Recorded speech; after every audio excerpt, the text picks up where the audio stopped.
Meu nome é Dani e eu estarei lendo o texto de Hildegard Schneider, autora e líder de World Wide Wings.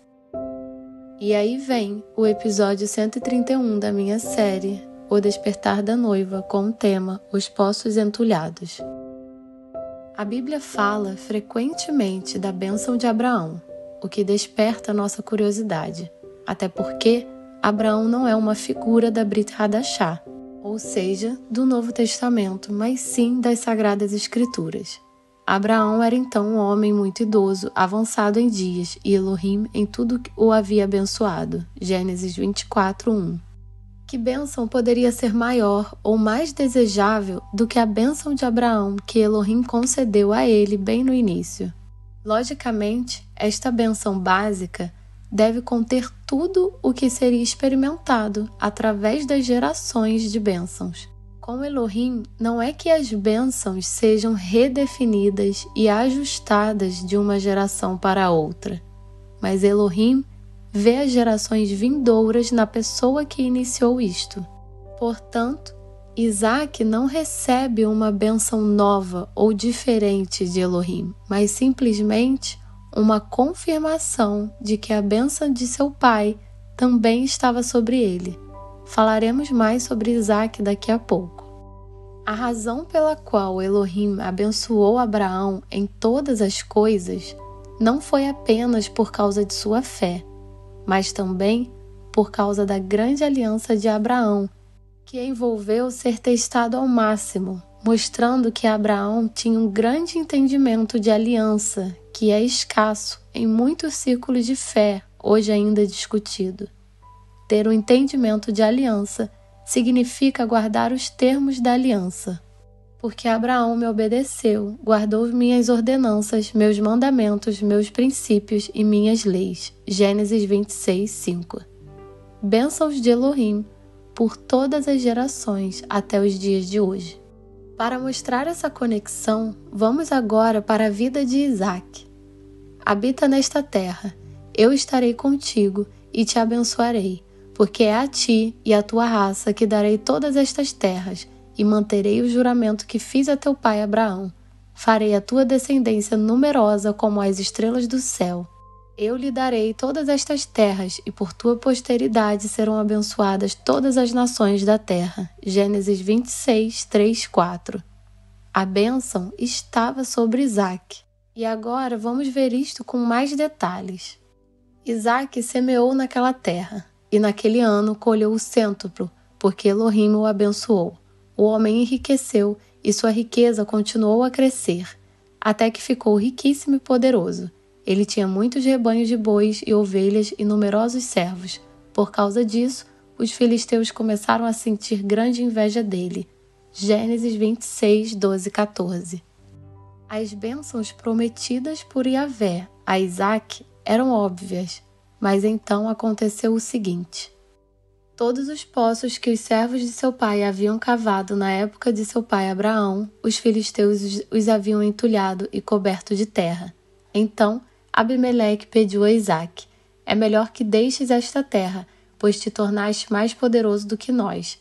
Isaac partiu de lá e acampou no vale de Gerar, onde se estabeleceu, e tornou Isaac a abrir os poços que se cavaram nos dias de seu pai Abraão, e que os filisteus tinham entulhado depois da morte de Abraão, e lhes deu os mesmos nomes que seu pai lhes dera.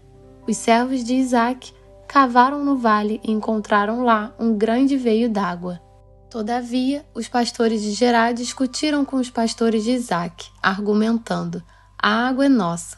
Por esse motivo, Isaac chamou esse poço de Ezeque, discussão, porquanto contenderam por causa dele. Gênesis 26:15-20. Os filisteus que habitavam a terra para a qual havia conduzido seu pai Abraão tiveram grande inveja de Isaac. De repente, eles ficaram muito hostis com ele e queriam se livrar do homem piedoso, de sua família e de seus rebanhos a qualquer custo. A melhor maneira de fazer isso era entulhar os poços para ele. Ele cavou o primeiro poço que estava entulhado. Então seus servos cavaram outro poço, mas eles também, por causa desse, se desentenderam, e por isso o chamou de Sitna, inimizade. Gênesis 26, 21. O segundo poço também entulhou. Cavar poços significa luta e esforço. Os inimigos continuam tentando tirar o poço de Isaac e entulhá-lo.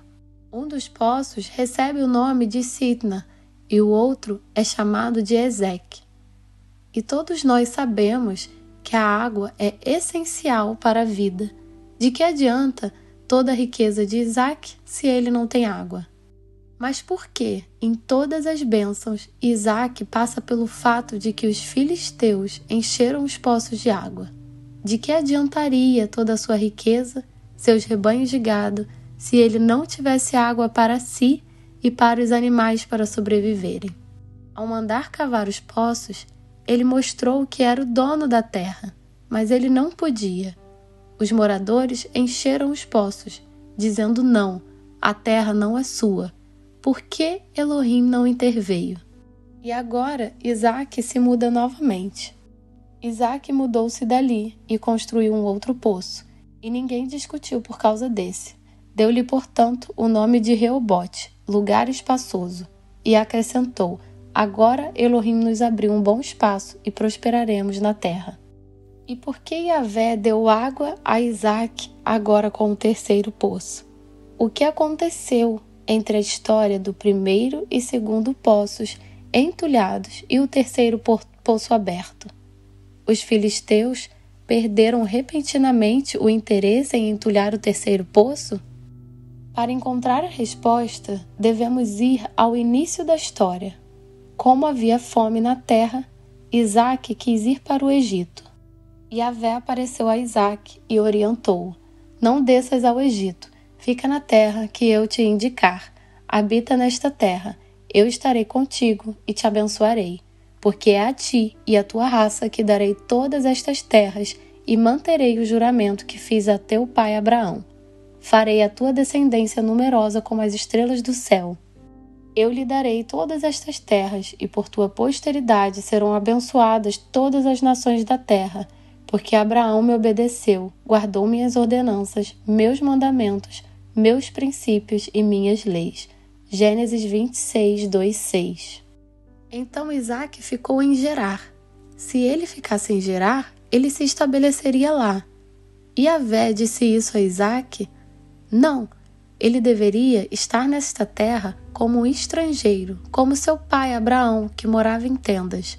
Abraão se mudou para evitar ser invejado pelas pessoas de um lugar. Abraão também era muito rico e consciente deste fato.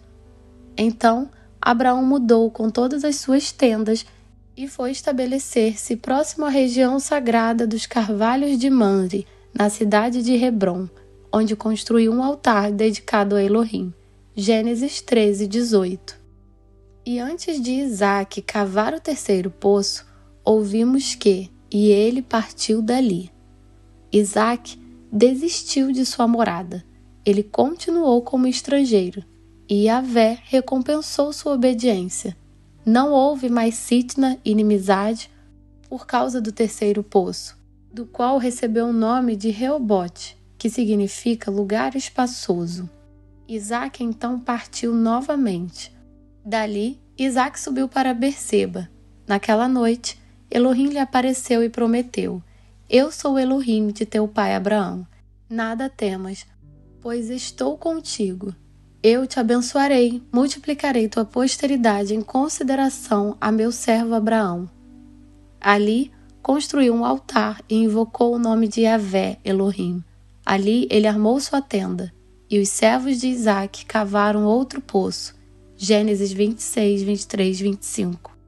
E ali mesmo, errante, não sedentário, Isaac recebeu a grande promessa de Elohim de abençoá-lo e multiplicar seus descendentes. E bem aqui, lemos também que Isaac construiu um altar e chamou o nome de Yahvé e armou sua tenda ali. Ele havia desistido da ideia de se estabelecer, e seus servos conseguiram cavar um poço ali. Isso acontece às vezes conosco, quando não avançamos em algum assunto. Há algum entulho, bloqueio, e como podemos ver na história com Isaac, talvez seja por nossa causa que não fazemos algo que Yahvé quer de nós e assim também impedir que Yahvé nos dê a bênção prometida. E somente quando nos tornamos conscientes do nosso bloqueio através da busca e luta diante de Elohim e partimos, o obstáculo que está segurando a bênção desaparece. O que importa é que, como Abraão, obedeçamos à voz de Elohim. Porque Abraão me obedeceu, guardou minhas ordenanças, meus mandamentos, meus princípios e minhas leis. Gênesis 26, 5. Lutero declarou em um sermão sobre Gênesis 26: mas o poço que eles entulharam não significa outra coisa, senão a indignação que eles fazem através do ensino humano contra as sagradas escrituras que o cristianismo usou por um tempo e limpou. Mas logo o diabo veio e trouxe bens humanos para que não pudessem mais ser usufruídos. Eles os colocaram atrás de suas próprias cabeças. Isso significa carregar terra para o poço e entulhá-lo. Cavamos o poço novamente e o abrimos. Então outros continuam vindo para enchê-lo de terra novamente. Se quisermos beber e nos fortalecer das Escrituras, isso não será possível. E cada dia que passa, esta palavra se aplica a nós hoje em dia, a nós que somos a última geração e estamos no processo de Atos 3:21. É necessário que Yeshua permaneça no céu até que chegue o tempo em que Elohim restaurará todas as coisas, conforme já decretou há muito tempo por intermédio dos seus santos profetas. Nós descobrimos o poço, cavamos a terra de falsos ensinos feitos pelo homem e voltamos às escrituras originais, tornando-nos obedientes à palavra de Yahvé. Sejam todos ricamente abençoados.